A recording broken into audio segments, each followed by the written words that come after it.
సొంత బుద్ధిని పక్కన పెట్టాల. చూడండి, మానవుడు ఎందుకు అనుగ్రహాన్ని పొందలేకపోతున్నాడంటే ఒక పెద్ద అవరోధం ఏమిటయ్యా అంటే సొంత బుద్ధి.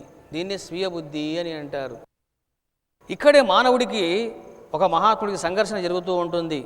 మహాత్ముడు ఒకటి చెబుతాడు, జీవుడు ఇంకొకటి చేస్తాడు. ఏమిటి దానికి కారణం అని అంటే ఈ మధ్యలో ఈ బుద్ధి వస్తుంది. దీనివల్ల జీవుడు సంఘర్షణ పడతాడు. ఇది చేయడమా, అది చేయడమా, ఇది చేయడమా, అది చేయడమా. మరి శాస్త్రం ఏం చెబుతున్నది? ఇగో గురువు చెప్పినట్లు చెయ్యి అంటూ ఉన్నది. మరి గురువు చెబుతూ ఉన్నాడు అంటే గురువు కూడా ఒక బుద్ధి ఉన్నది కదా, నీకు కూడా ఒక బుద్ధి ఉన్నది కదా. అంటే రెండు బుద్ధులు ఉన్నాయి ఇక్కడ, శిష్యుడి బుద్ధి, గురువు యొక్క బుద్ధి. ఇంతవరకు నువ్వు ఏం చేస్తున్నావు? నీ బుద్ధి చెప్పినట్లే నడుస్తున్నావు. అందుకే దుఃఖపడుతూ ఉన్నావు, ఆవేదన పడుతూ ఉన్నావు, అశాంతి పడుతూ ఉన్నావు.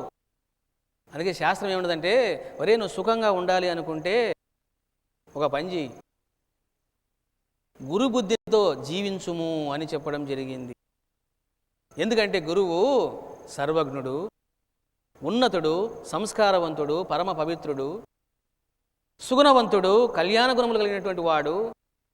అటువంటి వాడి యొక్క బుద్ధి నీకు శ్రేయస్సును, హితాన్ని, లాభాన్ని కలిగిస్తుంది. నీ బుద్ధిని నమ్ముకోవద్దు అని శాస్త్రము, మహాత్ములు చెప్పడం జరిగింది. కాబట్టి నువ్వు నిజంగా గురువు యొక్క అనుగ్రహం పొందాలి అంటే బాగా అర్థం చేసుకోండి, సొంత బుద్ధిని ముందు పక్కన పెట్టాల. ఎందుకు పెట్టాలి అని అంటే, ఇదిగో నీ బుద్ధి సంకుచితమైనటువంటిది. నీకు తెలిసిందే ఒక ఆవగింజ. ఆ ఆవగింజతో నువ్వు ఏం అర్థం చేసుకుంటావు? గురువును అర్థం చేసుకోలేవు. గురువు అంటే ఎవరు? మనోబుద్ధులకు అతీతమైనటువంటి వాడు, ధర్మాలకు అతీతమైనటువంటి వాడు. నువ్వు ఏం ఆలోచించినా ధర్మమా అధర్మమా అని ఆలోచిస్తావు.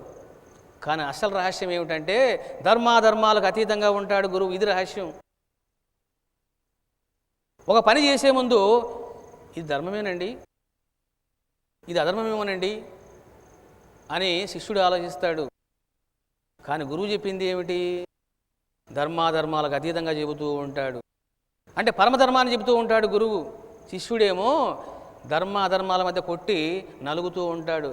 వాని ఒక చెంప ధర్మం కొడుతుంది, ఇంకో చెంప అధర్మం కొడుతుంది. ఎప్పుడైతే గురువు చెప్పినట్లు వింటాడో ఈ రెండు చెంప దెబ్బలు పడిపోతాయి.